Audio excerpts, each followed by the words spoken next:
Hello, everybody, and welcome to today's episode of Theory Forge. I am a legendary neurotoxin, joined by Diggs down below and Phantom X over on the right side. We are going to be talking about action combat in multiplayer online games.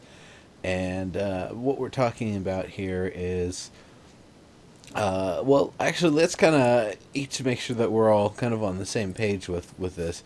For me, what I'm kind of talking about here is instead of a system where you get up close to something, engage auto attack, and then while auto attack is engaged, there might be some amount of maneuvering, but you're also managing a hotbar for all of your abilities and all of that stuff to make sure that um, maximize your effects and are healing your party or buffing everybody or doing whatever it is that you do with everyone else, as well as inflicting damage on the enemy or distracting it or whatever the heck you do. And that's one thing that's the kind of less action oriented, more I guess tactical, strategic oriented versus action oriented is more like, say, DCUO, where yeah, there's an action bar, but your a lot of your combat is coming from using your weapons, which is a combination of left clicks and right clicks combined with some other buttons, active defenses, actively dodging stuff, and with a lot of the bosses, especially in the DLCs, it's almost like this puzzle of a dance of sorts to make sure that you're doing the things at the right time to not get blasted by their powerful effects, but making sure that you can be effective in the battle or just not get nuked during that phase or whatever. But there's that. There's Vindictus is another one of the examples, and that one I really like a lot because it's all primary attack, secondary attack combos, plus maybe a utility button. You have a couple other things you can do. There's only 4 slots for items that you get access to, but and there's some active defenses and dodges and stuff. But the funny thing with that game is you basically have to anticipate half your attacks. It's almost like you're doing a kata instead of actually fighting something in sequence. Because if you start at the beginning of your combo on a boss or a big enemy, it's going to attack you and it hit you before you get through your entire combo because you're not like knocking it back and making it recoil. So the counter to that is most players start their combo about 10 feet away, so by the time they've actually moved forward enough and they're like halfway through the combo, they're starting to get in the big damage part of it and they're actually making contact with that part I'm not so happy about. But there's ways to remedy that. So for you guys, does that about kind of sum up the difference between what we're talking about, mine being like the action style versus you guys being more on the end of like the tactical style? Yeah, I think what even started this was Smedley's tweet. Was Mm-hmm. he brought it up, and his was in reference to Blade and Soul, um, which I've not played. But I mean, I also think of like Crowfall, sort of action combat, left right, you know, combos in a row. But yeah, that's and then the classic sort of EverQuest is where, or even World of Warcraft. Basically, I always picture it as anything with like a target that you have to actually also be on target. But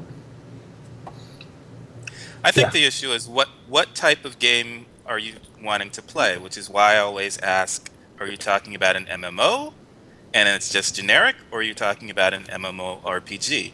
Because in an MMORPG, RPG is about your character having Right. abilities that the player doesn't have. I might not be a good fighter, but in an RPG, my character should be a much better fighter than I can be naturally. So Right. I should be able to build the skills into my character so that my character can aim better than I can if I'm not good at targeting, or be able to dodge better than I can if I don't have the reflexes to do that.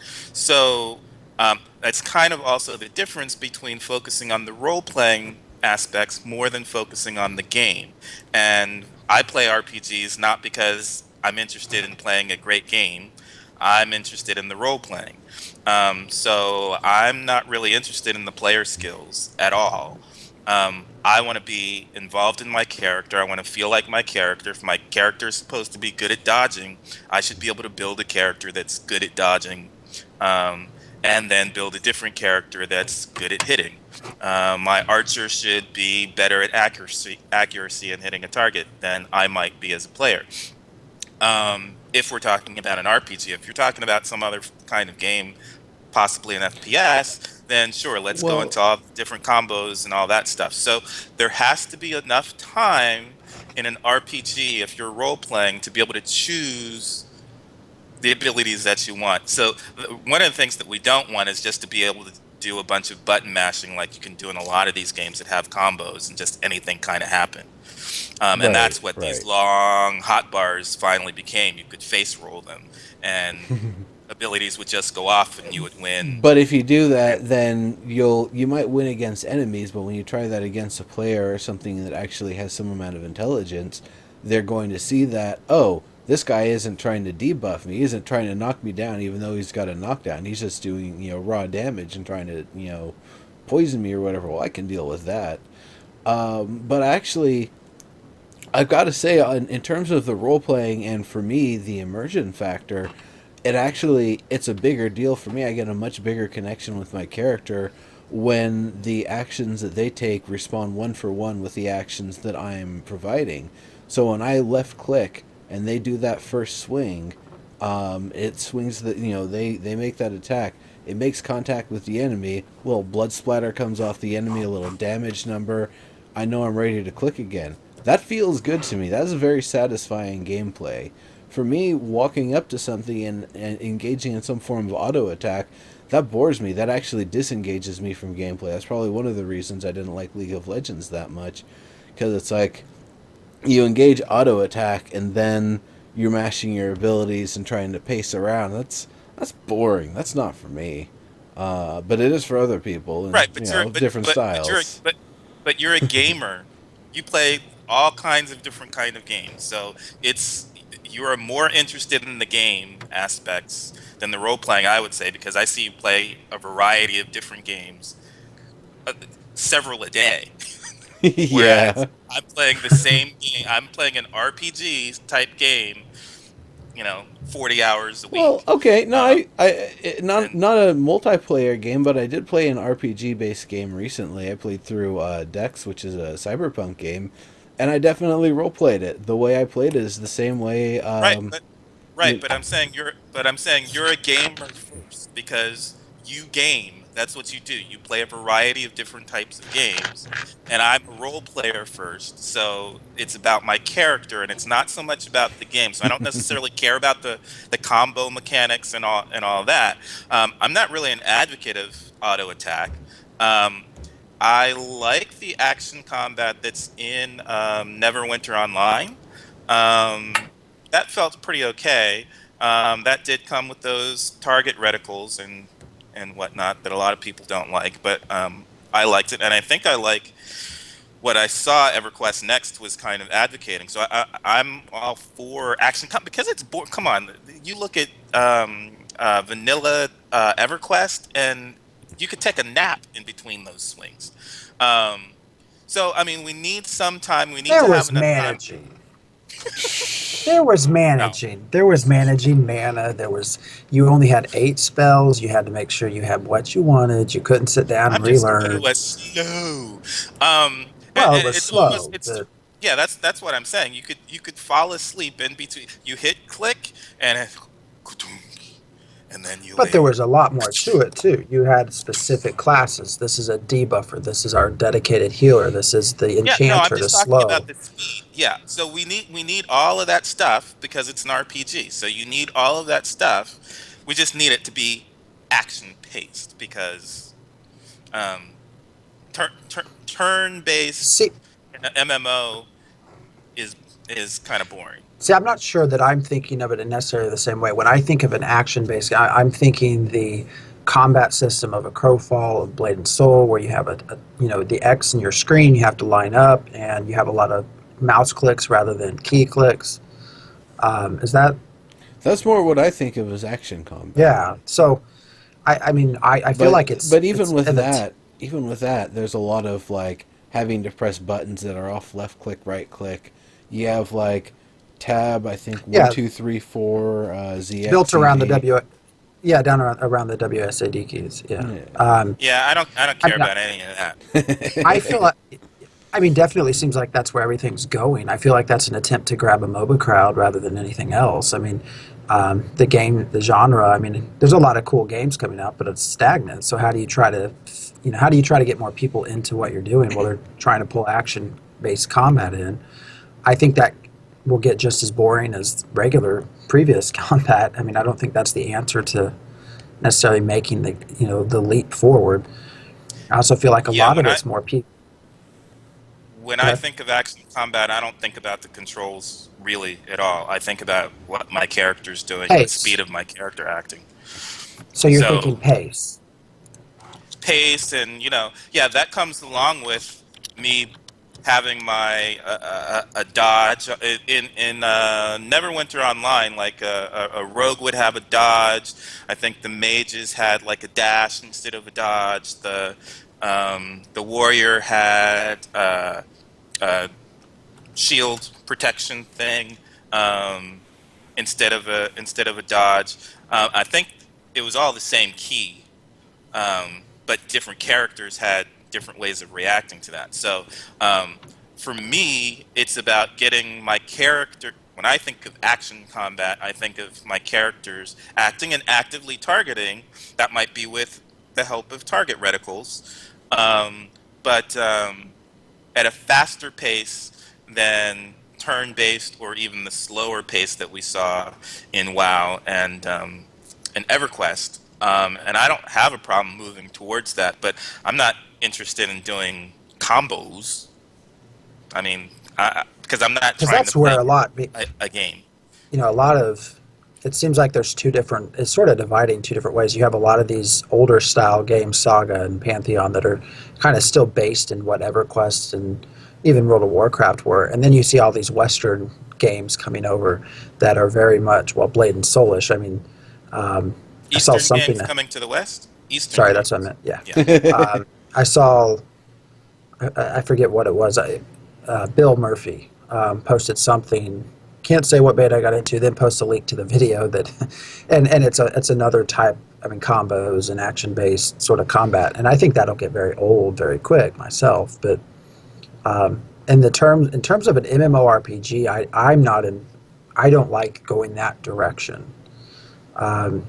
There's a lot of different reasons. It's more than just the type of combo. It's how, or the type of combat. It's how that then sort of changes the entire game. Well, right. So for me, Neverwinter Online was a nice, was a move in a good direction. Landmark felt like I was playing an FPS, and I'm not. I'm playing an RPG, so I don't want my combat to feel like I'm playing an FPS. And the most recent example I have that I feel like kind of highlights part of what I don't like, and it's Crowfall, which is debatable whether it's actually an MMORPG, but we won't get into that. But I always play caster classes. I mean, mages or wizards, that's generally what I play. And they have the Confessor, which that's basically what it is. But they do a lot of combos, and it's very much fast-paced, moving around a lot. And I can't tell you how frustrating it is to try to set up a caster combo on a target that's constantly moving while I have to move at the same time. Right. You finally get to that third step of the combo, you hit it, well, your target's not there, and you can't really move very well. Yeah. It probably works great for rogues or warriors. You're in there in the combat, but for ranged, it's just frustrating for me. So what I liked about the pace of the combat in Neverwinter Online was that it definitely had me feeling, physically feeling on edge. Like I had to be paying attention behind me. I had to almost have peripheral vision to know what other people are doing around and to check on my people across the way. Lots of things were happening very quickly, and the adrenaline was definitely pumping as I was playing there, and I liked that. And that was the role of the Enchanter in EverQuest. It should not feel like the concept should not feel like a shooter where you're trying to kill someone in 3 seconds. Um, there's supposed to be time for you to uh, see what the other person is doing and try and counter what they're doing based on the skills of your character, not just, you know, it's just a very different thing than a shooter where all you're doing is going in to just shoot, shoot, shoot, and if an encounter lasts, 2 minutes, great.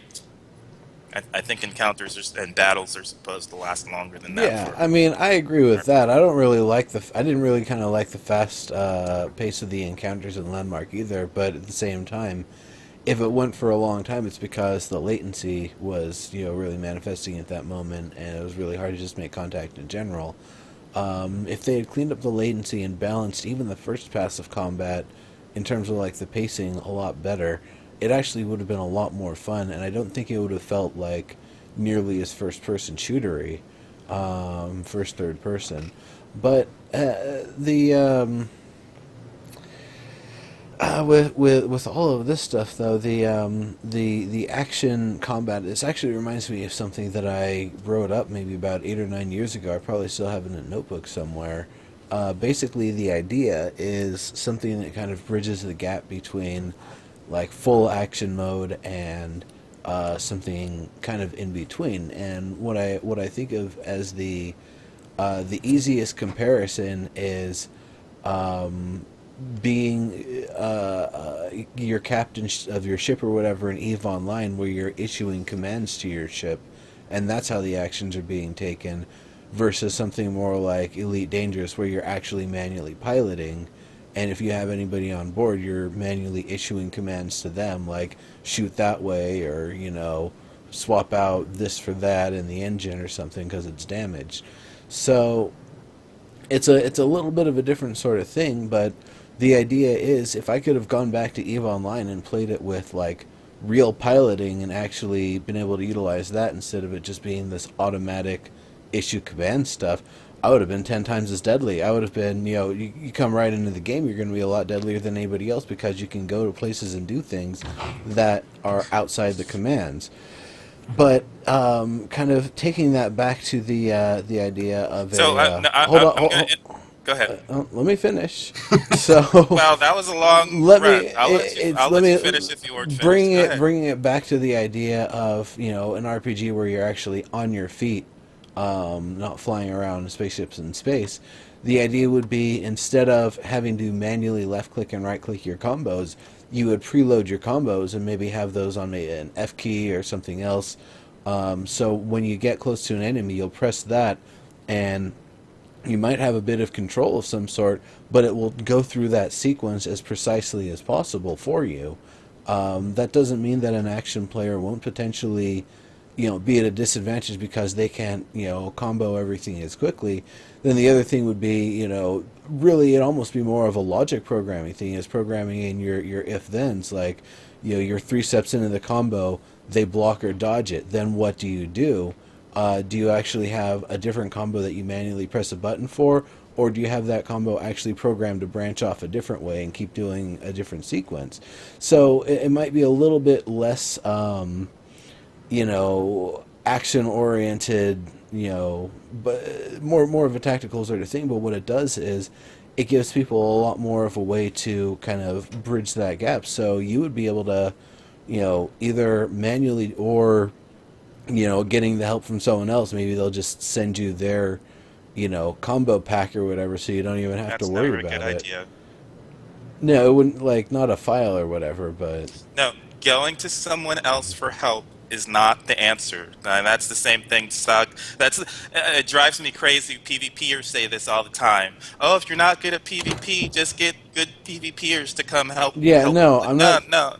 What I'm If you saying can't do is, it, if you can't do it, then play something else. I'm not Is what saying I'm not saying that people can't do it. I'm saying if you No, don't want to spend the time to engage in all of that stuff and then get you it, should be playing a different game. I guess so.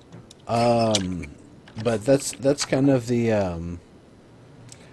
Well, the logic for me, is like, and combining I the see two. where it works for a PV. You know, it also feels like it would work better for a PvP game than a PvE game. Because at the crutch of it, again, I mentioned I don't think that's the way to really advance the genre. It's the AI that needs to change. But you know, so in Crowfall, it kind of works. I mean, it's PvP based, but you know, pop that into an EverQuest Next or a Pantheon. I just it seems very limiting to me. And one of the big reasons, and this is what I had responded to Smet about, was it seems like it would reduce or restrict the classes you could have because you know, when I'm playing a wizard, I should not be running around trying to play an action combat system.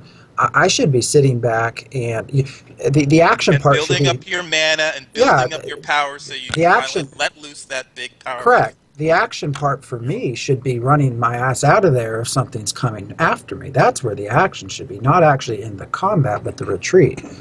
Yeah, And go ahead. you Finish. just you lose a lot. I feel like, and I think that's part of why we see, you know, many games nowadays, they don't have many classes. I mean, you have the basic healer, melee, range, and caster, and I think that's partly why you know, try to put that back, you know, EverQuest and EverQuest, all these, you know, an enchanter. Again, they're not going to be an action. That's just not what they do, or a you know, a cleric. That just doesn't fit, and I feel like that's ultimately just limits your options. Not to mention all the balancing stuff you'll have to do that also will make everybody more sort of middle of the road equal, and not highlight differences. I don't know Yeah, what you think about that. That was my biggest the sort of problem. yeah, it's the same idea that I was having back when Neuro said the word deadly, because it's all focused on being deadly, and I'm not really I don't play these games because I want to be deadly. I I, I might want to be using my stealth, and that's not necessarily about having a bunch of combos and doing all that stuff. I just want to be good at what I do, whatever role I'm playing, and that's not always a combat role. And generally, I'm more interested in the stuff that isn't combat and trying to avoid combat and trying to use brains over brawn. So, you know, having all of the concepts wrapped around being deadly just Well, isn't we're almost interesting. talking about two different things here. Then you're talking about wanting a game where combat isn't the emphasis. I'm talking about an action online game, not even MMOs, just online games in general, multiplayer.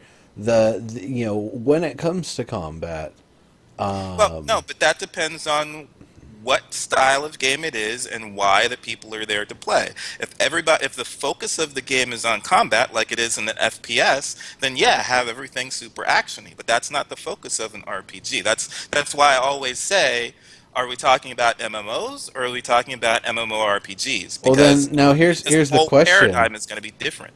when does something stop being an RPG and become an FPS? Like When you're Defiance, focused for example. when you're focused more on player skills than character skills, because an RPG is all about, like I said, I should be able to build my character so that my warrior is better because of its stats and because of the abilities that I've chosen for it.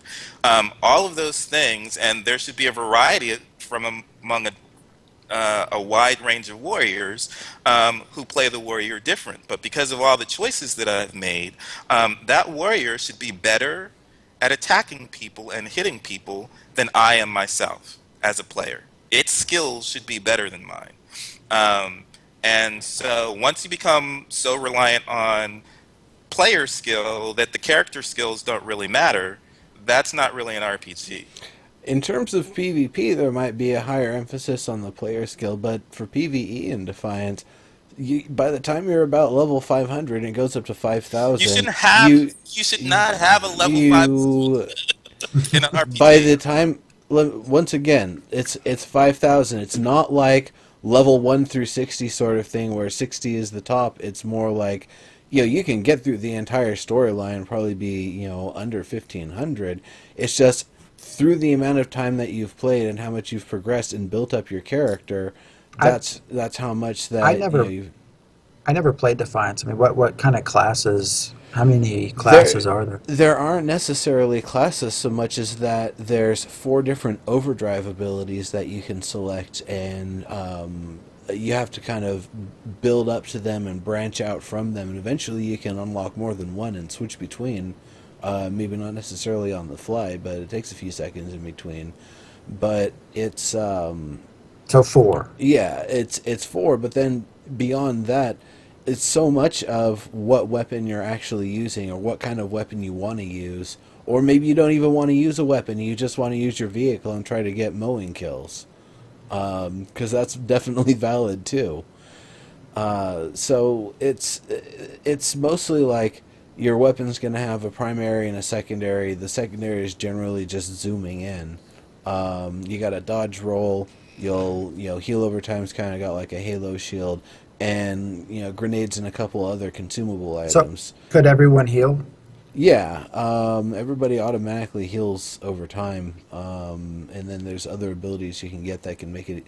I mean, like gameplay itself isn't really that difficult. It's really, pretty simple because they want people of all levels to be able to play the story of this side quest going on in the Bay associated with the TV show Defiance, which now that season 3 is over and they've discontinued the TV show, the game is only going to be it's the only way that's going to continue, and season 4 is probably going to happen, I would wager, sometime in June. So it really is all about the story, all about the role playing. The combat, while it's very frequent, it's not that complex. It's really But it sounds like the amount of role playing, the extent to which you can be diverse from someone else, though, is not very big. no, that's true. And that's where I have an issue. It's Right. it's the fact that all of these new games are only having basically Right. 4 classes. Well, and Um, that's kind of what happened with the other games too. WoW, and because you had to play the same way, everybody's expecting you to have the same build and the same armor and blah blah blah blah blah. I mean, there's technically more than 4, but really, it's just a handful of builds. and then WoW got disrupted by arenas and having to balance for those too. So there was a time when you actually were very different from other people, and that's you mentioned how slow EverQuest was, but everyone had a role though. That was also a difference. You're right. Somebody like a druid, that's throwing dots up all the time. Well, you got to count 20 seconds until you Yeah. throw the next. I got it. But you still manage though. I mean, the enchanter has to manage the mez, has to give the speed, the int buffs. You all had your own roles that made it feel very much like a role playing game. Well, that was the thing, definitely. Like, when I was doing Battlegrounds and stuff with WoW, I was playing a shaman. There was also an engineer. There were very few times when I actually got into close combat, even with warriors. And when I did, it was usually bad news for them because that Wind Fury was pretty well unnerfed when I was playing. So that triple hit with all the buffs and everything else stacking, it was really pretty painful. You didn't actually want to be hit by that. So I was able to pretty well lock down the battlefield. I was usually taking on 2-3 people at a time and generally not letting them even get near me. But that's more... I had so many abilities that it was more of an action thing. But unfortunately, I was reaching all across the keyboard. I had 1 through 8, shift 1 through 8, control 1 through 8, control shift 1 through 8, and my totems were completely on the number pad. So, as badass as I was, it was also me mostly playing the UI in order to accomplish that level of badassery. Yeah, and part of what I'm saying is that's too. Those are too many abilities. I to be agree. happening I for agree. first. Yeah, you But, could. but why are you? Why were you still stuck on tab target and auto target in any case? I don't understand why you're because that. I think most people don't really still want that. That's just the level of the technology at the time. I think we've moved past the place where we can have more action combat, even if it's not at FPS level. So I'm wondering why you seem to be still thinking about tab target or auto targeting in the first place. You mean with that kind of more auto, commanding your character system rather than actually manually doing the attacks? Maybe you need to impart that. I don't know why Well, which thing in you particular do you think makes me sound like I'm I in don't know why favor? you're even bringing that up is still a thing, is what I'm saying, because it seems like people are moving away from that now that the technology allows that. Yeah, I Just mean, just pressing tab to target. So, yeah, I'm glad that we're not having to do tab targeting as much, but I guess for the that system that I was explaining with the kind of trying to bridge the gap between action and tactical gameplay, it wouldn't necessarily be tap targeting so much as, maybe it's either you click the area and you're by the target, you actually have to click on the target. It would probably feel almost more like playing Diablo than Right, but if I so I think there's another issue of people, because I started hearing this thing where um, people these days are not separating the player from the character. Um, I hear people are telling me things like the player is the character. So, right, the character should be, if I depending on the character, my character should be better at certain roles because I've built the character to be that way, regardless of what my player skill is in terms of moving that character. So if I'm playing an archer, my archer should have accuracy that is going to hit a target better than I can as a player because I've built my character to excel at accuracy. yeah. I mean, and that's one of the reasons why I prefer a classless system is the ability to build your character the way you want and be able to really role play it. And I feel like actually classes, I know that's maybe not necessarily what you were getting into, but No, I'm making that face because then you're talking about some other thing that's not really an RPG. It's what maybe some kind of I don't know what it is, but right, you still, going but with you well classes is you right. still develop yourself into a class, though. yeah, I mean, like Ultima You're just Online or whatever, you can be a few different things. You could be a miner who's also a fisherman who's also really good with axes, which, if all that stuff uses strength as a primary attribute, it would make sense that you would be good at those three things. But yeah, so then I don't know why you brought up classes in that because what I'm saying is if I'm an archer, I'm good at a bow. My character is good at a bow. My character should be good at a bow because I've built up its bow skills and because I've built up its accuracy skills, Right, not because I, as a player, am great at hitting the target. right. I'm great at moving the bow, the reticle of the bow, to target the moving player. And the other thing that really drives me crazy is that we move away from I don't know any real I want to say immersive combat, but I don't even know what those words mean. But as opposed to doing the same style of strafing and running around in circles and bunny hopping and all the stuff that people do in the FPS, they bring that into an RPG and think that that's fun because it's fun in all these other games. And an RPG is not an FPS, so the combat there should not look like uh, it does in the FPS, and the players should not be using the same skills to avoid being hit that they do in the FPS. Right. But that's what happens.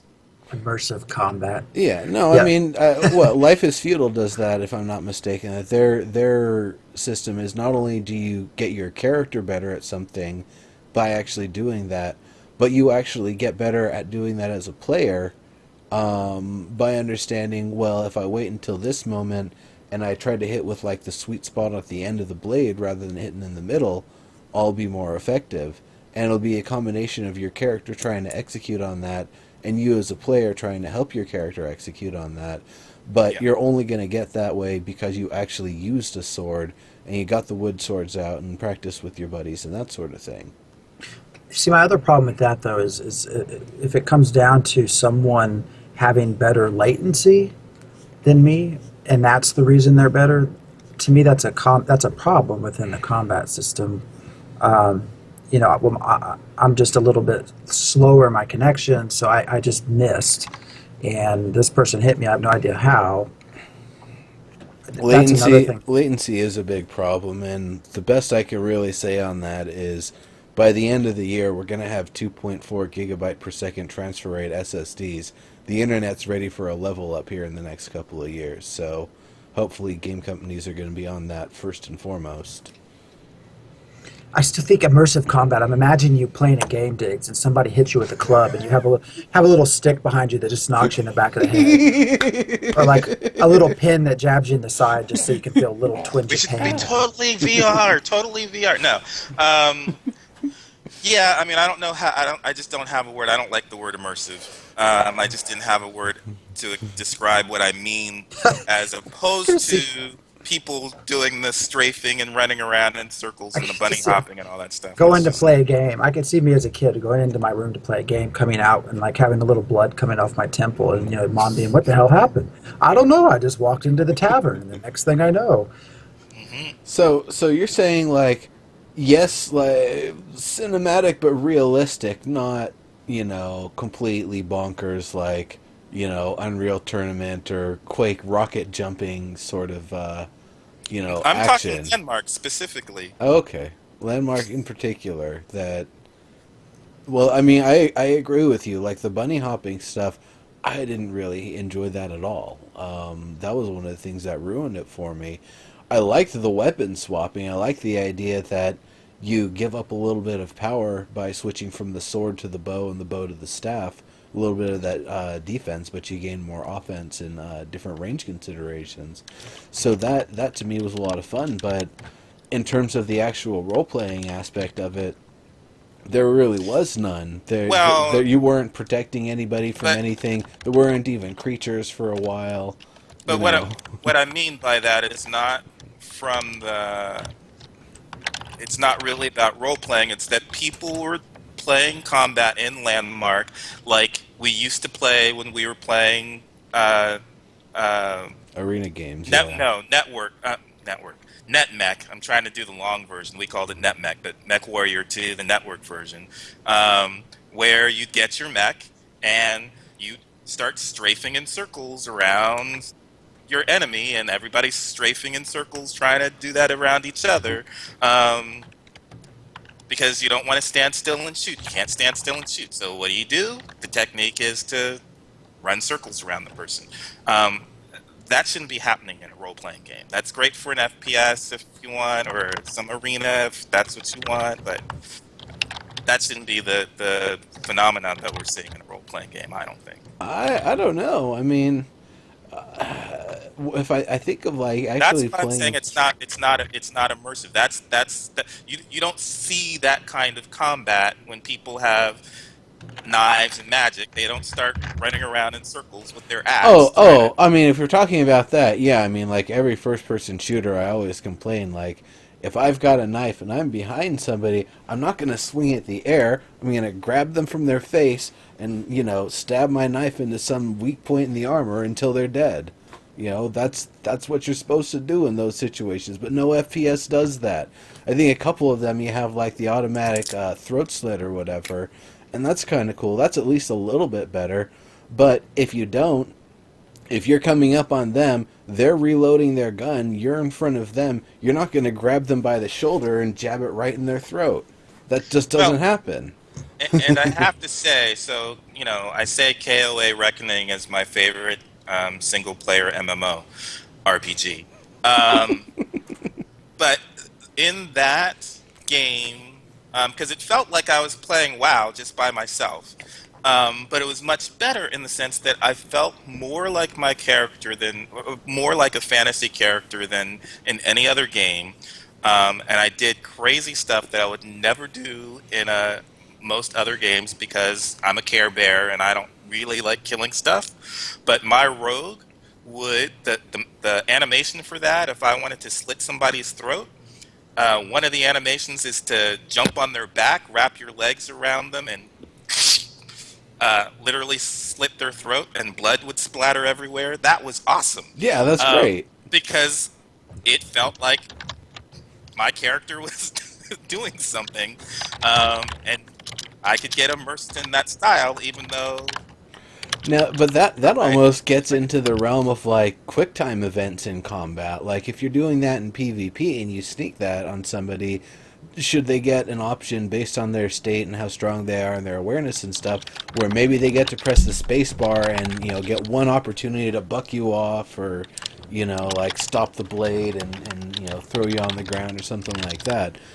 But I've heard a lot of resistance to quick time events, and I actually kind of like the idea of that because I think of it's this really funny thing with jujitsu. When people are learning it, yeah, you can roll somebody up into a pretzel and all, but in terms of self defense in a real life situation, if you're attacked by somebody in a bar or something, they've probably got their buddies with them. If you wrap them up with a pretzel, they're just going to kick you in the head. So, their buddies are. So, I kind of like the idea of that in a big battle or something, people actually getting tied up and engaged with each other, such as that if you're, free roaming in that moment, you see your buddy, in a moment of crisis, you go over and stick the dude that's got him occupied, and then you've got two free people in the battle. You get tied up from two other people coming from kills that they've made, and you get engaged with them, whether or not it's like full on quick time events or if it's more just special circumstance when you ambush somebody or when you've got them disarmed and they're trying to like grab your weapon out of your hand or something like that, and there's a struggle going on. But I could see a lot more of that, and I think that would actually make for a lot more engaging and even role play oriented large battle scenarios. And because of that, I think also it would be a lot better on the latency side because there's a lot less action inputs going into it. But when people are actually tied up and engaged, it's going to look active and it's going to have those active elements without it being like, hold up to climb on them. Now press control and space to wrap your legs around, and now press two keys or whatever to do the throat slit or whatever, like the one that you were describing. That would be ridiculous. So it wouldn't have that level of inputs required to perform those kind of actions. They might be special abilities. You might have to press a button to engage it. It might have a cooldown. I could see that for balancing purposes. I just still can't, in my mind, rectify the whole loss of classes because I keep trying to think. Okay, well, what if we had action-based combat in EverQuest? I don't know how you would play the druid, how you would play the enchanter, how you would play the Well, necromancer. the thing is, a class just represents that you're locked into a certain set of abilities and skills and such. And I think that it really isn't quite necessary for it to be A, that cut and dry, and B, that if you have more of an open Well, system, you have a lot more crossover between different aptitudes and stuff. My Like, well, My problem with that though is you still put yourself into a class. You still get into a certain class, and I would actually be worried that if you're trying to compete with everyone else, it's actually going to continue to limit because you're going to have to go a very specific way just to keep up with everyone. well, that goes again into playing a role. It's the role of your class. And, where this was coming from was war games. So it was taking Tolkien and applying that to war games. So you had units, like you have your espionage unit, which is the rogue. You have your tank, which is a tank. You have your glass cannon, right, which is your mage. So they were taking Tolkien and applying that on top of war games, which is why we have classes that are similar to units. But also, if you're thinking in terms of Tolkien, you have a wizard, you have an archer. You don't really have very many archer wizards. What is the role that you're playing, and that's going to be some kind of profession. If I'm thinking of revival and we think of the skill sets that they're going for, it's astrology or symbology or whaling. These are sets of skills that you're going to be that most people would be using in some form of profession. So you could be several different things. Hell, I'm several different things, right? I'm an actor, singer, dancer, linguist, IT. So what Right? I'm class not are just you? I'm not just one thing, but there are a package. Entertainer. There are a package of skills with each of those, right? You have to you And learn a Well, set. to be clear, Neuro, I don't disagree with you. I actually like the idea of you skill up in what you use, what you actually learn, and that actually fits kind of with what you talk about, Diggs. I mean, what you do as a character is how your character grows. I like that idea. I'm not saying that every game should have there. predefined classes. I just don't see how easily it fits in with action combat. So Well, there with an action combat system, oh, it fits perfectly. It's the things that you are planning to do, but then the but other thing is, here's the other part is not just what weapons and stuff that you do. And this is something I was going to get to earlier, but other skills and aptitudes that you have might also apply to give you an advantage or potentially lead you to skills that someone who's just a pure swordsman isn't going to have access to. but again, here, I don't think it. I don't think it does. I think it limits a lot of ranged and magic. I mean, again, if I'm in an action-paced game and I want to be a necromancer and I can't cast when I can, moving and all, I'm at a pretty big disadvantage depending on what's going on, and I worry that would force people into certain roles just again to keep up. Well, I the don't other know. thing. Go ahead. With a necromancer and one of those kind of games, I figure you'd have more things that power you up the longer you go, and the more you like leverage off of other people's kills. Even that, yes, you've got skeletons and zombies and stuff. Someone can try to come close to you, but you've got these automatons defending you. Or if they do get close enough, you've got like a vampiric touch. You're going to end up coming out plus in that encounter. Something, life drains, damage over time, curses, other things. People will want to think twice if they're going to engage you. They're going to try to engage you in an But ambush, but you'll have your little defenders or whatever. which is great if everything you have is an instant cast. If you have something that has a cast bar, that's a problem. Well, the other thing here is that this is great if we're talking solo. It works great for like an FPS where it could be a free for all, but again, the RPG system was set up so that you have classes that aren't balanced, so that a wizard should be able to beat a fighter just as well as a fighter can beat a wizard. A wizard can beat a rogue just as well as a rogue can beat a wizard. RPGs are set up so that you're playing against the strengths of the other classes that are in a party with you.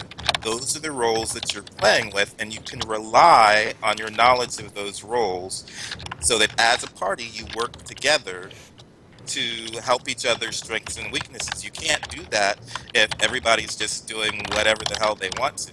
That's not the way it works again, this is coming from war games. So, you don't have a war where people are just saying, oh, I have a bunch of skills. I'm going to drop my sword now and start using my bow.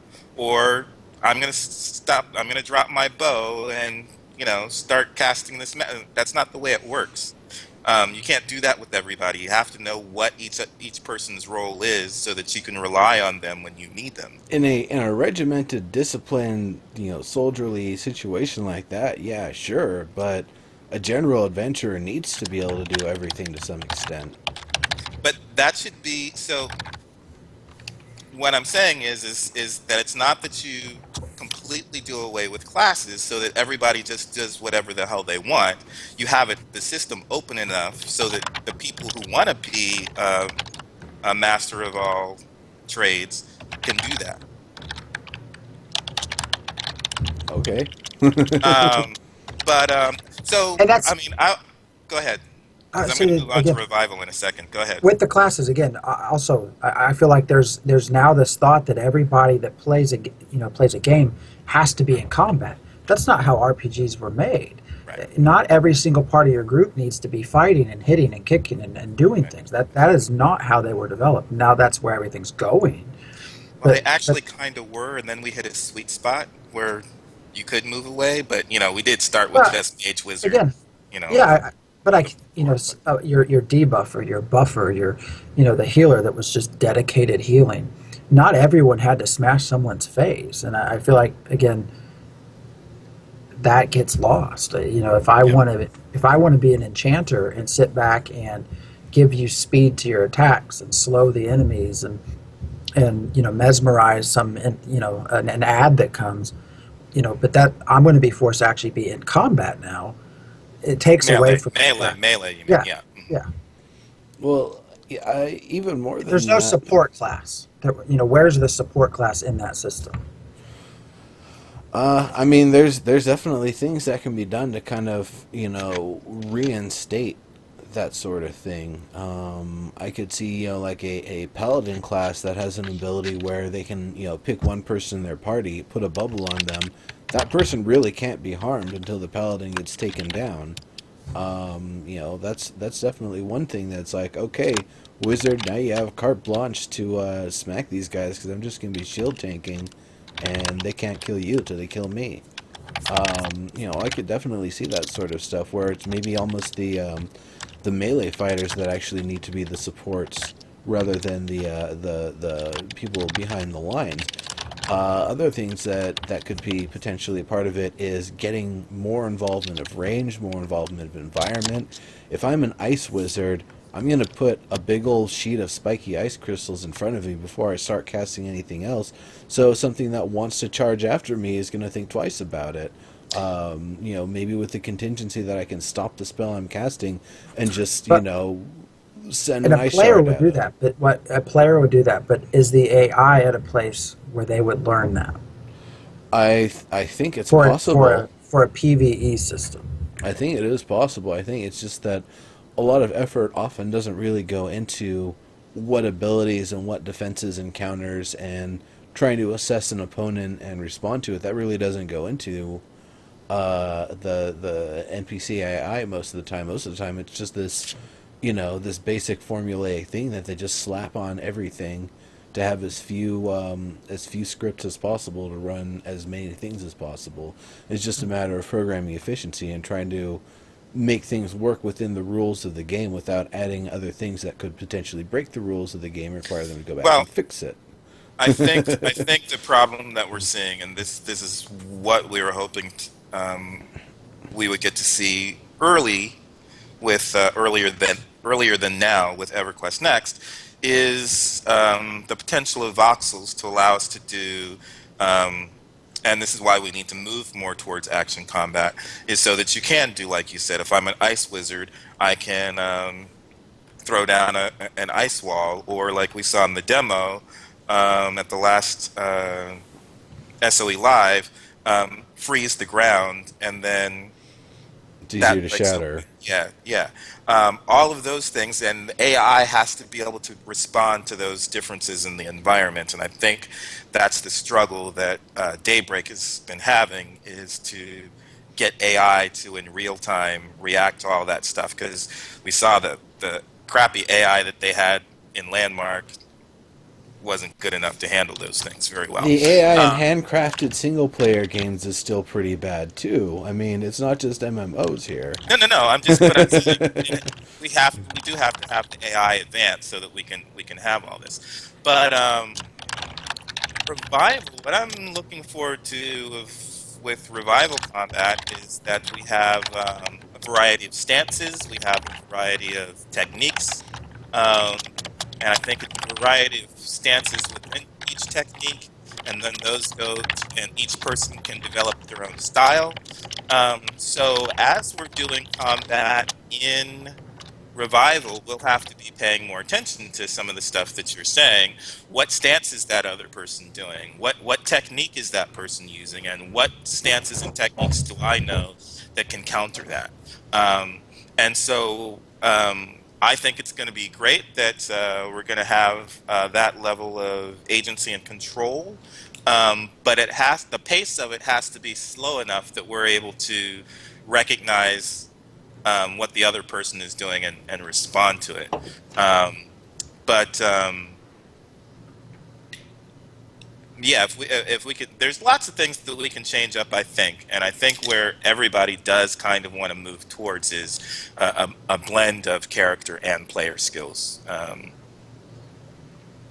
I'm just hoping doesn't go too far. I just imagine Skills. I keep imagining a bard with really good low latency and just the trouble they could cause with the speed running around in an action system.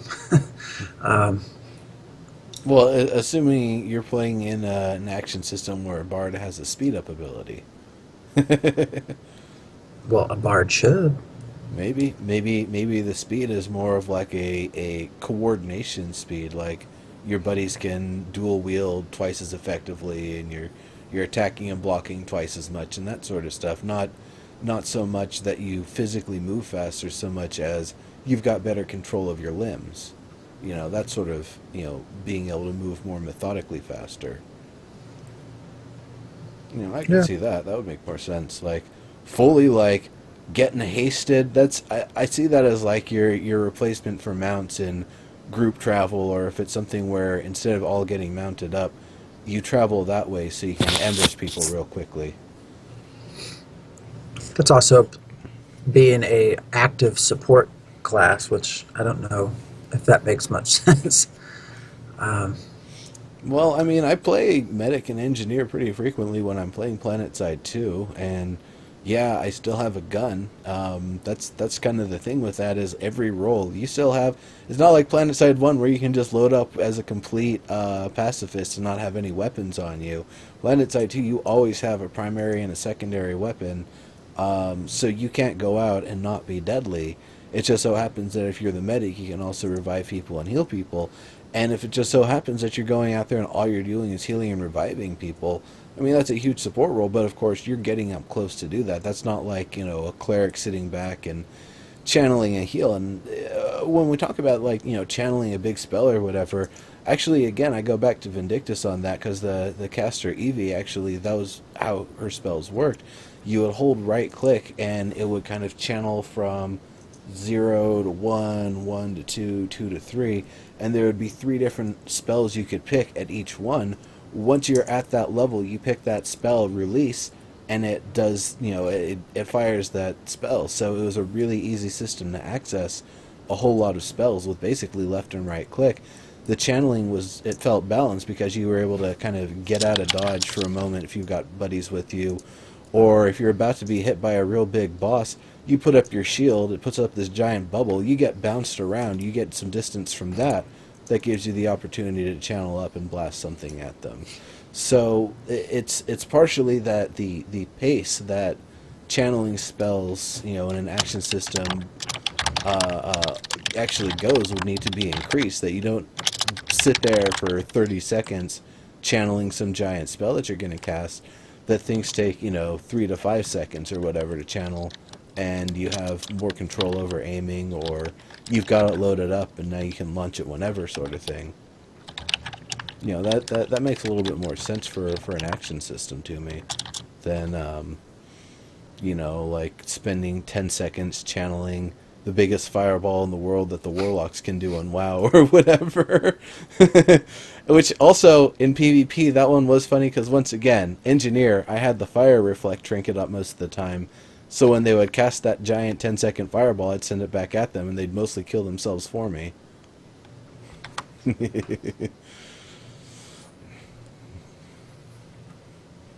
I How much played time? I the don't hell know out what of that time is it. What PvP. time is it? It's we've been on for We've about got an hour another now. half hour. You go as long as we Um, want. One other thing while we were talking about AI and stuff that we're missing with NPCs is negotiating with them. In an action system, it actually matters if you only send one person forward to negotiate, and they can potentially get their ass kicked before everyone else can even run up and protect them. But that you, instead of putting everybody forward, you have everybody back. The enemies know that you're there, but you send your negotiator forward, they send theirs forward, and you can actually work out a deal. That doesn't happen in like 99% of games in general.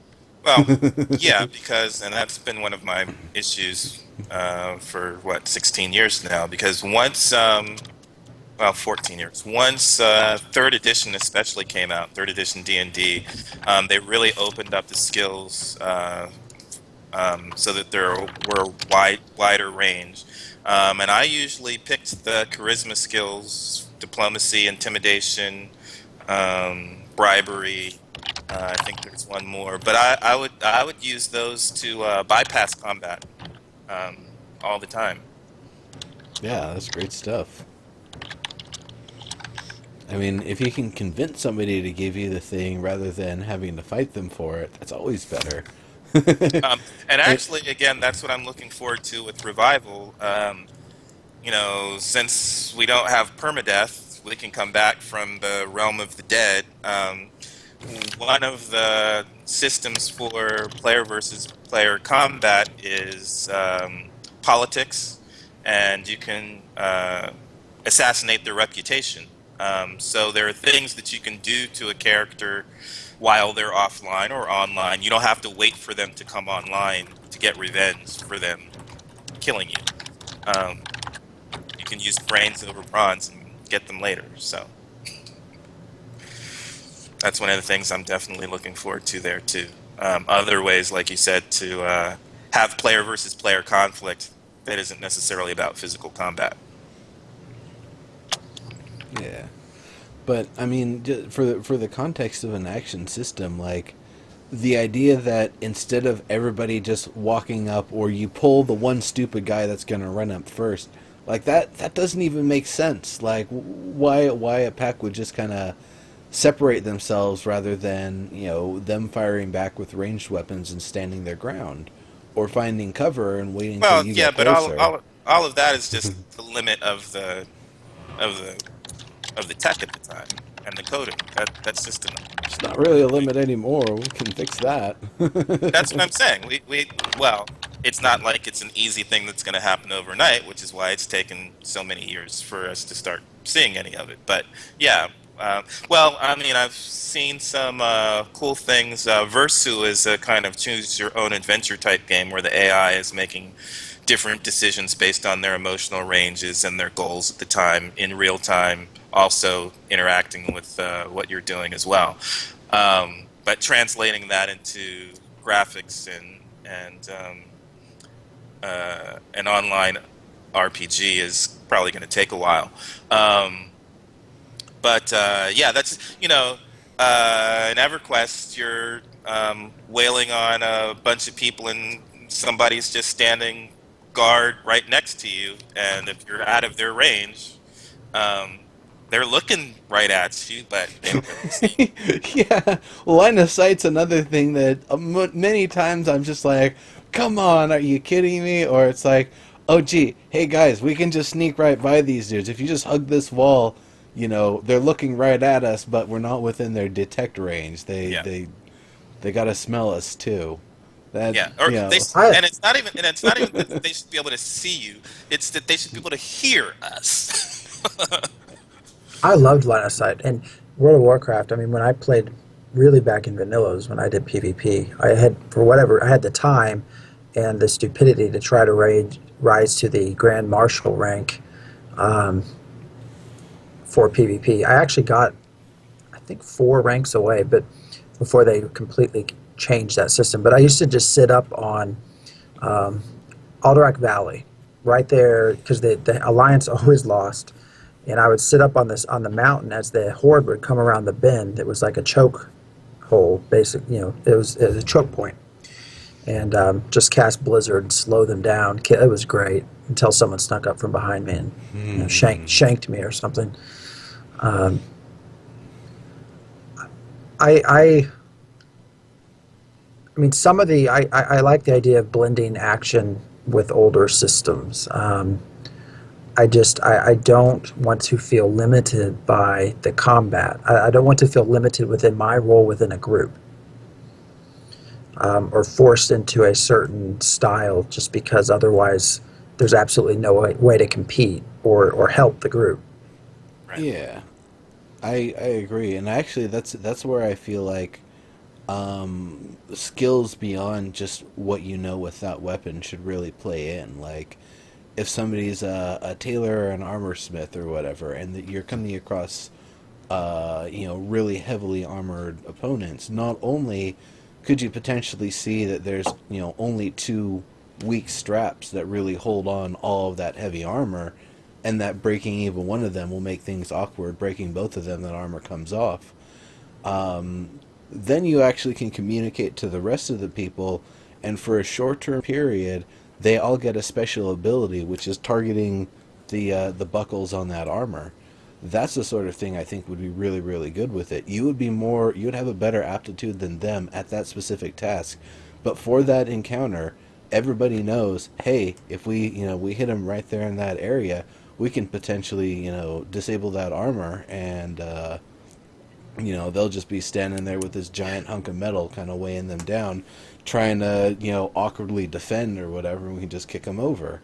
No, That's I love how detailed you get. But every time you talk about these systems, I'm imagining having a completely separate screen of spreadsheets that I'm having to consult. As far as this one has this type of buckle, no, it would be a class ability. That's a whole different level of fantasy where an armor smith is in battle, I'm better at inspecting deep everybody's pantsing than this armor. Yeah, and hey guys, look, I noticed this guy's buckle. Come over here, everybody. That's Well, a no, you I, you see your regiment of dudes or whatever that you're about to ambush. You get kind of a good look at it, and you kind of whispering level voice. Yeah, I can see that situation. It's happened in D&D for me before. Groups are part of this too. I don't think we've talked a whole lot about group play. I mean, a lot of the action combat stuff is more single player. I mean, I've not played Blade and Soul, but I've not seen a lot of people that are actually playing that game as a group, at least, as they're going along. well, again, it 'Cause was a lot of fun to play Neverwinter Online in a group. It's very fast paced. You have to target your enemies, but there's a reticle, so it's not. I mean, if you want to be better at targeting, you expand the range of your reticle, and that gives you wider AOE, and it helps you be better with your accuracy. But it's an adrenaline rush to be a healer. You can't just heal. You have to do some combat in order to build up the mana to release your heals. And while you're fighting some little goblin on the other side of the battlefield, you have to still keep an eye open for other people getting hit and race back over them to lop off your heals. So I also feel like combat should not be just about in the moment. There should be planning ahead of time. And that's where EverQuest itself. You only had eight slots for spells, so you had to know what you were getting into. Before you went into it, versus like EverQuest 2, where you get literally like 4 rows of bars that all have different spells. right. You had to plan. Thinking about the lore books, though, like Coralin, he could load up any 8 spells he wants, and it's going to be deadly. Like, he was just that powerful. But there was definitely in 1 or 2 of the books the part where you could see he's definitely like loading up his spell book and getting ready for the battle the next day. So yeah, I completely agree with that. Preparation should definitely be a big part of it. And then even beyond that, like making sure that you're properly geared and fed and all of that sort of stuff. That's an entirely different subject. But the idea of like comfort and being well fed and well disciplined and all of that stuff being just as important to being able to win a battle as your ability to swing a sword precisely and know where the vital spots are. Because again with the groups, I mean, I feel like another thing that's just been happening over time is a loss of identity. You don't have it, the individuals within the group and their roles, that just has declined. That's not just combat. There's other things, but I feel like that type of combat contributes to that.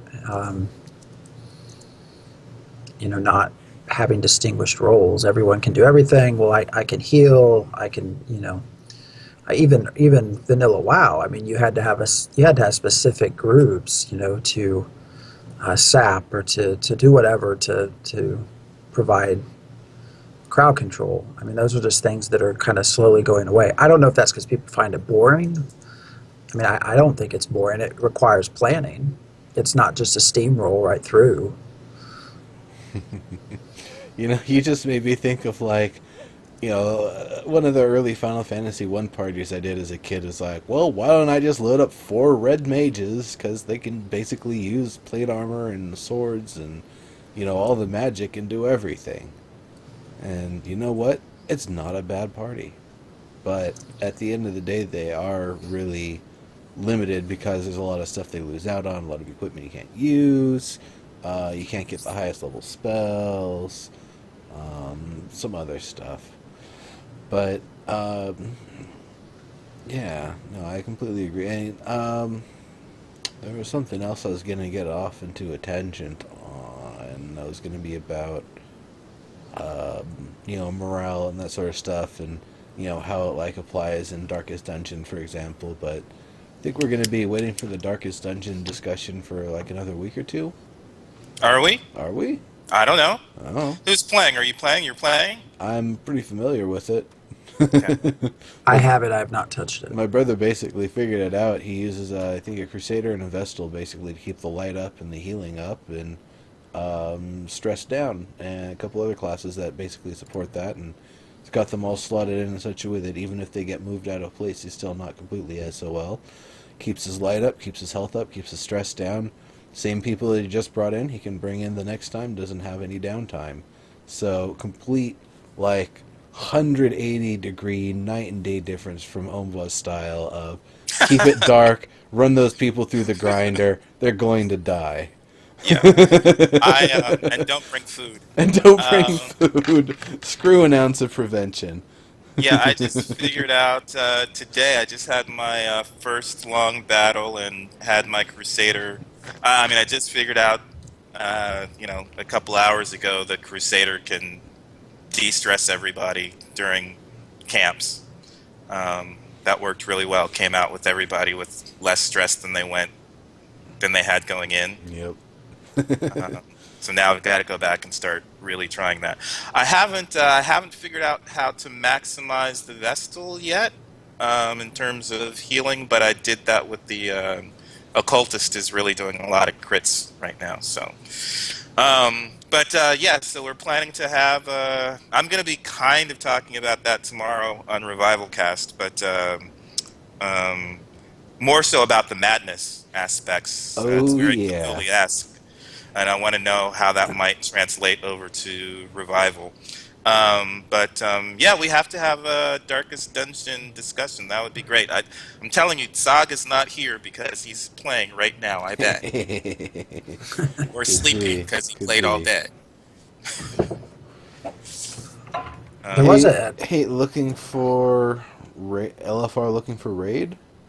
I hate raids. That's not my business. If I've got to get more than 10 people together to do something, and those 10 people have to be very specific roles and know a very specific dance, then it's not content for me, basically. Can you imagine action? Can you imagine action? You have to not tab targeting combat in a World of Warcraft raid. I mean, that would just be complete madness. I don't know. Molten Core, you're fighting a bunch of giant things, one or two at a time. It's not that hard to target them. Right. This is a problem being a healer in Neverwinter Online, because some of your heals you had a reticle, but some of them you had to target, and every once in a while, a different player would jump in your path, and I was going to ask that. Or a pet might jump in your path and they get healed instead of your... I'm glad you brought that up, because I was going to ask if anyone's ever played a healing class in this type of system, because I could just see the problem with that. I mean, you have two people, one's trying to do action based stuff. They're going to move. Yeah. But you can't anticipate their movement. You've got the same problem in Team Fortress 2, though. I mean, there's a lock-on with the heal. When you've got it engaged on somebody, someone can walk in front and it's not going to disrupt it. It's just a matter of being able to, even if they're out of your range at that moment and you're approaching them, being able to lock on and get a target on somebody who you want to heal, and then, when you're close enough, being able to heal them. That seems like it makes a lot more sense, or being able to maybe even designate, have a list. And that's one of those things where a healer, it almost feels like they do need a little bit of extra UI for that specificity of targeting, assuming that their heals aren't, just a straight line. If it is just a straight See, line. I could see a wizard, casting a fireball, having to target. You're shooting something at someone. I feel like a healer. If you're praying to a god to heal someone, you're not shooting something at them. You shouldn't have to target them. You should have to think about them. And as you're thinking about them, they are healed from the inside. So there should be no targeting whatsoever. That is awesome because God should know who you're, whatever God it is, should know who you're talking about. That's That you're that's not awesome. shooting. Yeah, no, that makes perfect sense. That's awesome. The only way where that would not work No, is not the that guy World of over there. The Warcraft. guy over there. That's what I'm saying. It's the only the paladin in World of Warcraft shoots holy light. I guess that would not work in that system because you're shooting a light at someone. But everything else, you're just Oops. making them heal from within. So We have a why do you we even have have a to have screen line of on sight? we have a screen up on. Yeah, no, I put that up intentionally. There were technical difficulties. Yeah, I'm just saying stuff, but Phantom is still talking, so Yeah, no, everybody heard all of that. I was just, okay. it was Visually. just visually. I had to fix something Okay. before it became a problem. Okay, no problem. Well, and it's similar to some, even like a necromancer that casts a dot, that's summoning something around somebody. You're not shooting something at them. Like some of them, like I think some of the EverQuest, Clinging Darkness, I think was one, or, Swarm of, whatever, a Swarm of Bees or something. You're not shooting something at them, so why do you have to target them? Why you're just summoning something to them. So as long as you know where they're at within the place of your field of view, why do you have to target them? That doesn't make sense. Well, I mean, another way a lot of games do this is the targeting reticle actually brings up a little ring that kind of goes on the ground, and you just kind of slide that into position and then release, and it does what it's supposed to do. So line of sight be damned, you get it where you need it and release. Yeah, I mean, Neverwinter Online had a variety of types of heals. So you had some that you had to directly target and aim, like in a small window. But there are also larger bubbles and different size reticles. So it wasn't just all. I'm a fan of the reticles. The reticles to me are like peripheral vision because I can be. I mean, people are running around all over the place, so I could be focused, like I said, on killing some goblin, and all of a sudden, something behind me or the big boss next to me is doing some math. People always say, like, just look at its tells, and it's like my back is is to it Yeah. because these goblins are running all over the place. So I can't just focus on that boss mob while the goblins are running all over the field. How, Um, how do you manage a Beastmaster? Like how do you manage a pet of yours attacking and controlling that in an action combat system while also attacking yourself? you Are you screen don't, flipping? 'Cause you're gonna have a yeah, seizure from all of the jumping back and forth.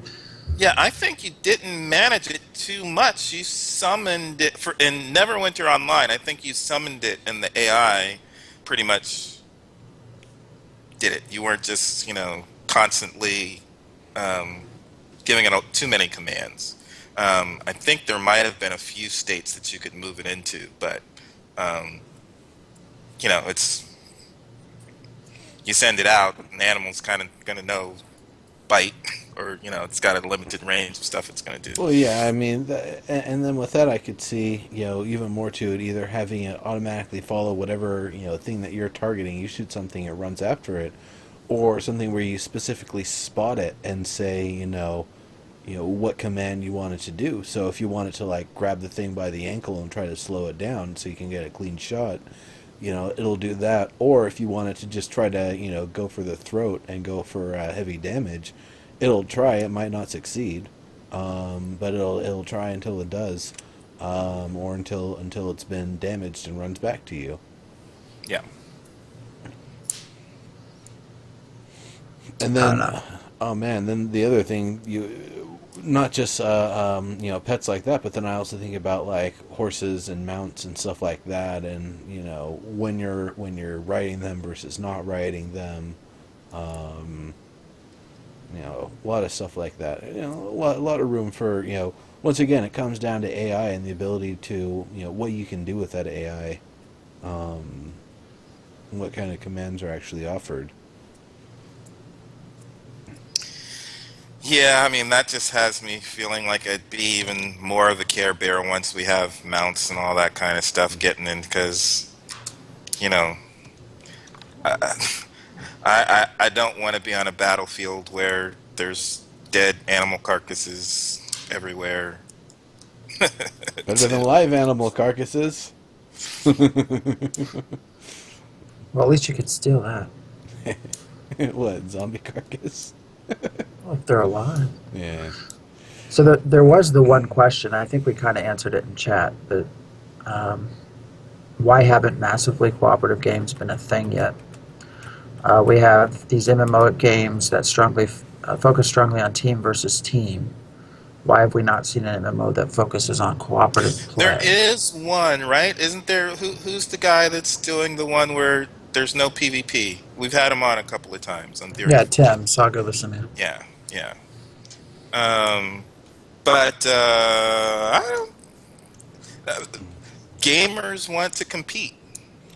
Well, I mean, I could see being competitive, but still being like highly cooperative. I could see a full-on, a giant slayer game. Basically, it's something where, 1,000 unit army is being sent after these giant threats, and you're probably not going to survive three-quarters of the battles just because something's going to happen either when you're trying to get close to do some damage, or some massive gargantuan attacks that it does just sweeps like that quarter of the battlefield you happen to be on. It's like, well, that happened, and you just keep on trucking, and you keep on respawning, coming back to the next battle or whatever.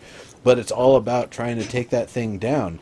If it's ambushing a town, that town has no defenses and no sitting up or whatever, the first thing you and your crew might be doing is cutting down trees, trying to secure the sawmill, and trying to get the parts to make a catapult so you can start flinging crap at it.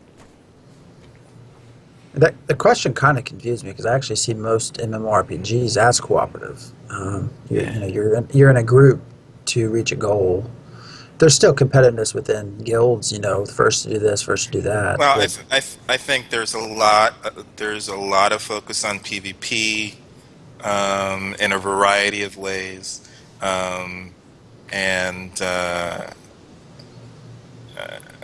and there's all that whole complaint. That's why they started getting out of whack in terms of class balance, because RPGs, the classes aren't designed to be balanced, like I said earlier, so that one on one a war a wizard can fight a rogue just as well as a rogue can defeat a wizard.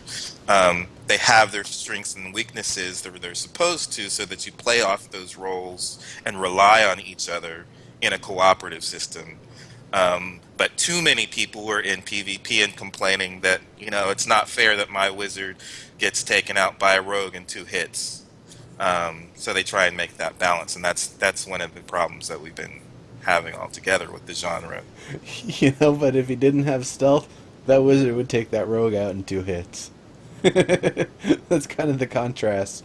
So if they know to AoE, it's like, I think something's coming. You drop an AoE, you reveal them. Well, they're yeah, SOL. but I guess I always think of classes. There should be one class that will always own another class. I mean that's just how it should be. I don't know how else to. Everyone's going to have their own skills. That's just how I think about it. Can maybe everyone put up somewhat of a fight? Yeah, but there should be, as a mage fighting a warrior or whatever. I mean, there should be certain fights that will almost always 90% of the time go one way. I don't know. I guess I'm more of a guy that likes the ability for specificity. If I know I'm fighting a bunch of spellcasters, let me gear up for anti-spellcaster gear. And sure, if one of them pulls out a sword that they're really powerful with, and they cast strength buffs and come after me, I might be SOL. I might not have they'll cut through me like butter. But all of their buddies, I killed them. And I'm fine with that because then they have played the counter role of, yeah, I can just sit in a group of casters and act like a caster, but if some jerk comes up trying to beat us up with his anti-caster gear, I'll just cut him down with my magic two-handed sword. And that's the sort of stuff that I'd really like to see more of is, yes, you are this specific role, and 90% of what you are, class-wise in combat is that thing. Even if it was a classless system, those are still the same skills and abilities that you would have gotten anyway. But then you still have that extra little 10%, the other thing that you do that makes you dangerous in a different way. But see, I don't know. I also never got into MMORPGs to play or I don't PvP. That's not what I'm there to do. I don't know. That I think also puts me in a different mindset than others who like to do that as far as what type of combat to use. Um, Diggs is busy with something. He's typing a textbook of an answer. No, I just type slow, especially with my laptop up here. Um, they're talking about class balance in D&D versus EverQuest versus 3.0, 3.5, 4.0. 4.0 is very much based on the MMORPG system.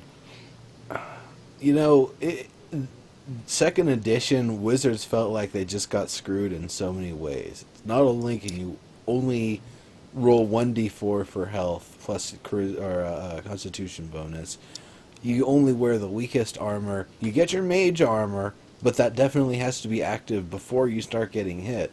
And it's only active for a period of time. And it and everything else, if the DM wanted to roll it that way, cost reagents that you would have to constantly have and constantly re-up on. Now, some DMs would play it that you always have enough of everything. Some of them would be, you actually have to have all the physical quantities. Some of them would be, you have enough of them until I want to screw with you, and it's like, oh no, you don't have enough sulfur to cast that spell. And you do a half version and it backfires, and now you're floating in midair or whatever, and you can't control yourself. That sort of stuff. It felt like the Wizards just had so many disadvantages. Oh, and you had to sleep to restore or rest or whatever, restore your spell book or whatever. Like that's so many disadvantages compared to I'm a warrior. I don't have many skills, but my Thaco is impeccable, and I get 3 attacks per turn. So I might not have too many tricks, but I will beat the hell out of anything you put in front of me. Well, research it's resource management and time management. So you're supposed to sleep more often. That just means you camp more often. But who wants to waste time doing that? But again, it's all coming from that, especially trying to instill that war games scenario where it's resource management, time management. All that stuff is supposed to be fun to play out. It's just got a fantasy. See, here's something. Shine on top of it. When you went back, Veneer, I guess. you talked about you'd like to have the ability to change. If you come upon a mage, to be able to somehow change your attack to balance that. How would you do that, though, in an action-based system? You come up over a hill and you have no time to do anything. I wasn't talking about right before necessarily. I mean, if you're talking about the example of spotting where their weaknesses are potentially before engaging, that could just be a single slot ability or something. It could be your X button, for example. You press X once to spot their vulnerabilities, and then you press X again, and the next time you attack, you're going to try to attack that vulnerability, or you're now specifically targeting vulnerabilities that you've observed. You might have been wrong with your first analysis too. It might be, in the midst of combat, when you kind of disengage for a moment, you press the button again, it's like, wait a minute, those actually where they're strong. Now there's a different spot I see that might be the vulnerability. And your character will actually actively change how they do their attacks. It could still be, the same left clicks and right clicks more or less to access the combos.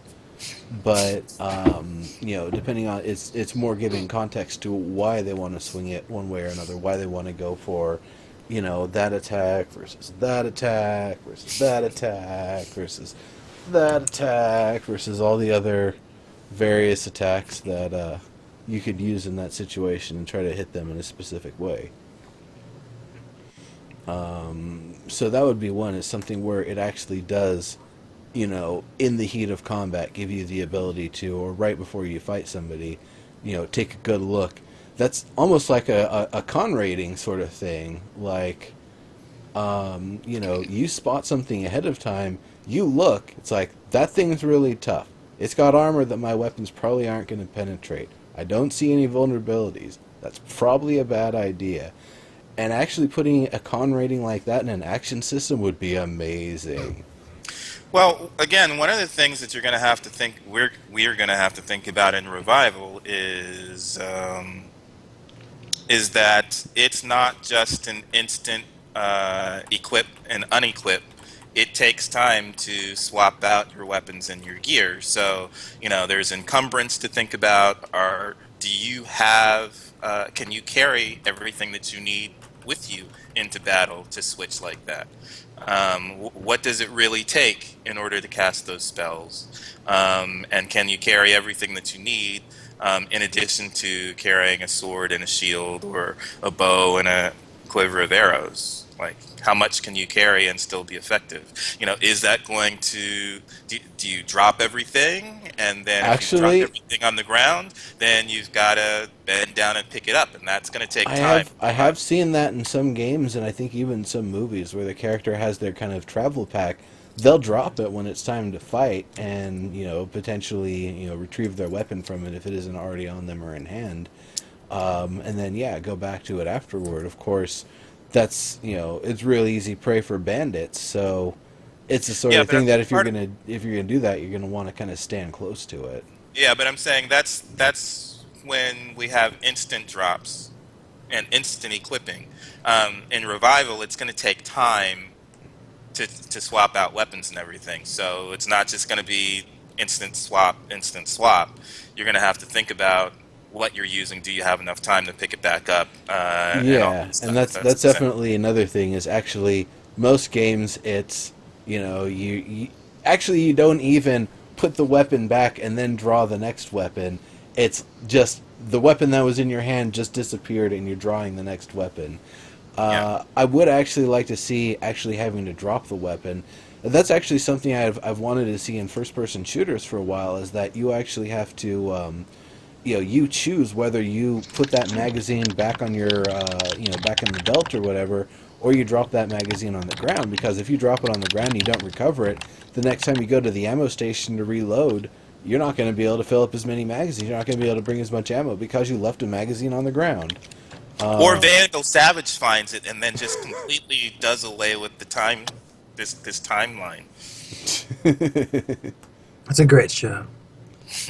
I actually am enjoying that quite a bit. Surprise ending.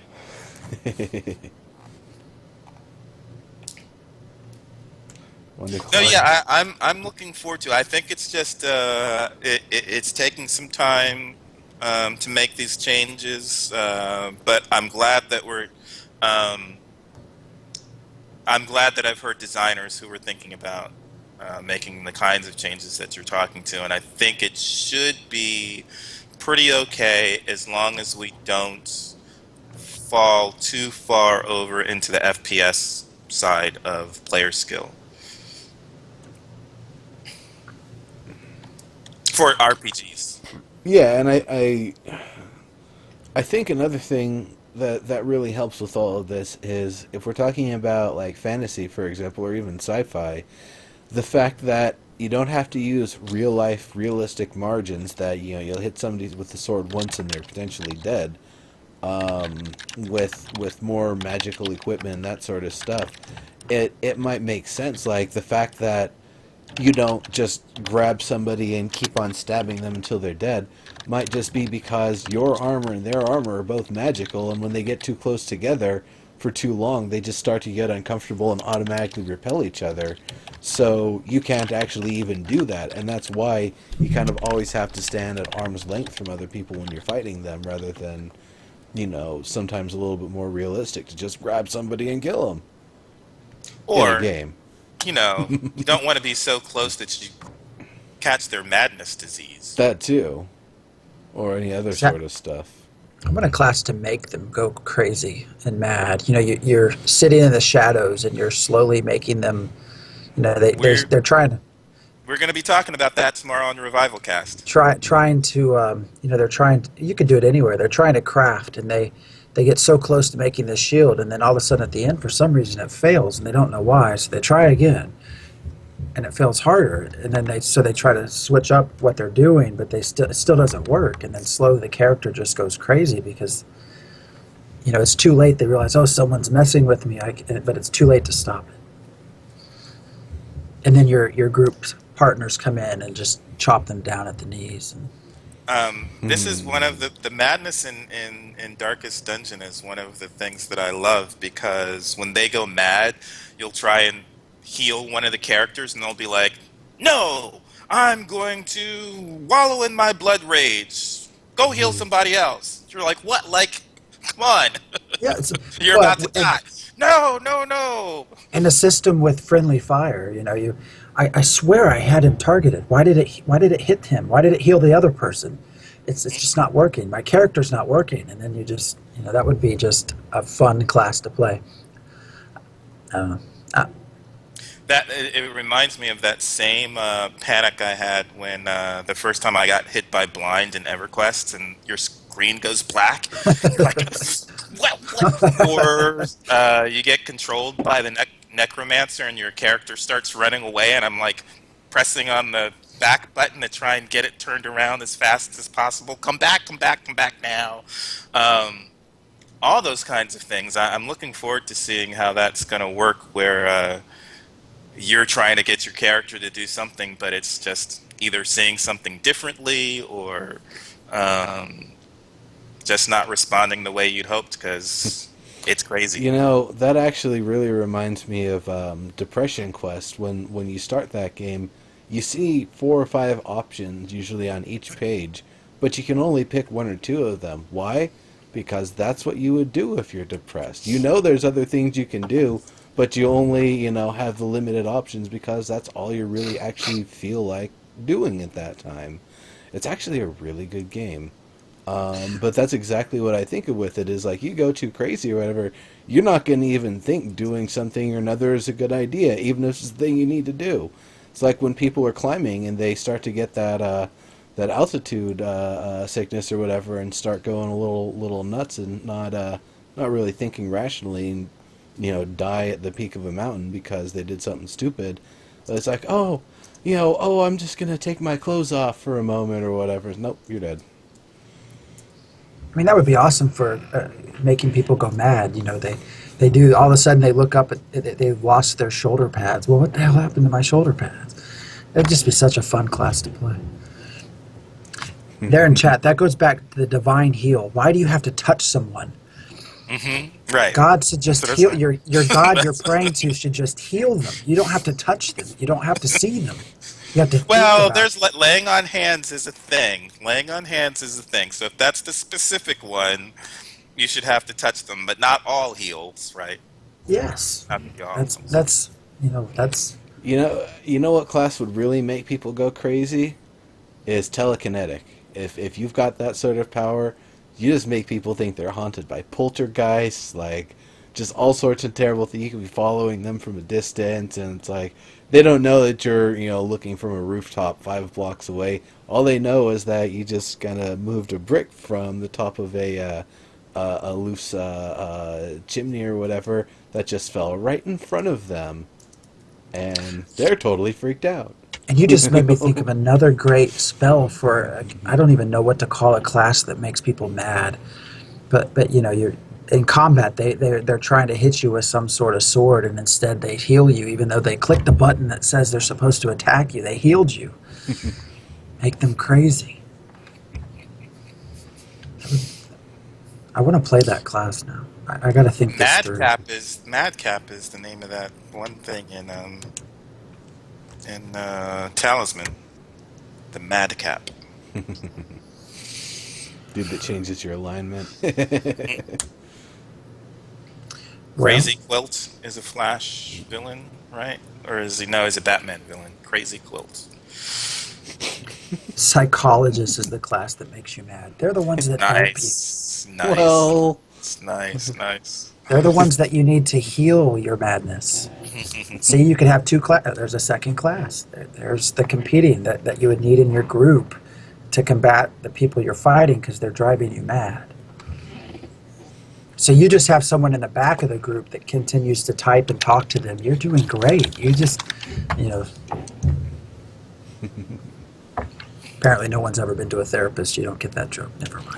well, it's actually, I think of like, if somebody actually is going to a psychologist and they're, doing the opposite of what a psychologist can do, you can do a lot of damage to somebody really quickly. Like, even if you're just bad at your job. Psychologists, that's, you open yourself, you give that vulnerability, you give that trust, and, it's up to them to not completely screw you over with it. Or then the other thing would be, having that role, but then, like, I think of, like, in Revival, then selling all of their dirty secrets to various different people, and so there's all whispers all over town, oh, so-and-so has a third nipple on their butt. Have you heard about and maybe they don't, but you've convinced them that they do.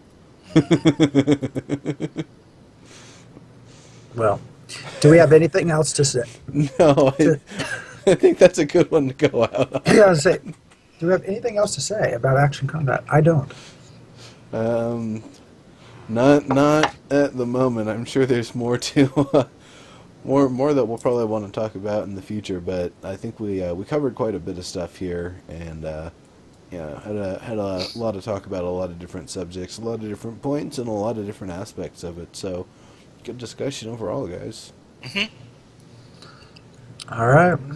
Cool deal. Okay. Well, we'll be back tomorrow at 1 p.m. Is that correct? Revival Cast, Revival yeah. Cast. It's going to be a good one. 1 Talking p.m. about, Pacific and 4 p.m. Eastern. Yeah. Yep.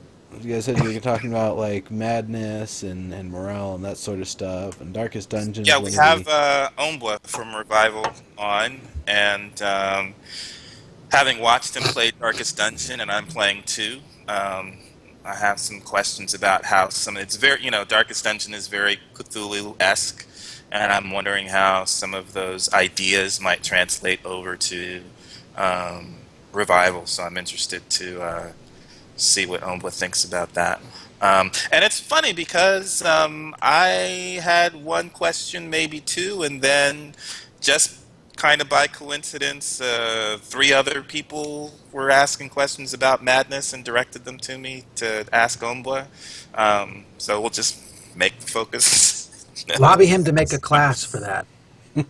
We're gonna, like I said, we're gonna be that. discussing that tomorrow. So somebody I asked want to that. log in. I want to log into Revival and go out on the streets and randomly pick someone I can drive crazy from a distance. Yeah, Auntie asked that question, I think, for us to ask him. So hopefully we'll get an answer on that for sure. All right. So till then, see y'all folks in a few hours. What? Well, for Revival 15, Cast, yeah. 15, 16 hours or something like that. I'm not going to math right now. See y'all later.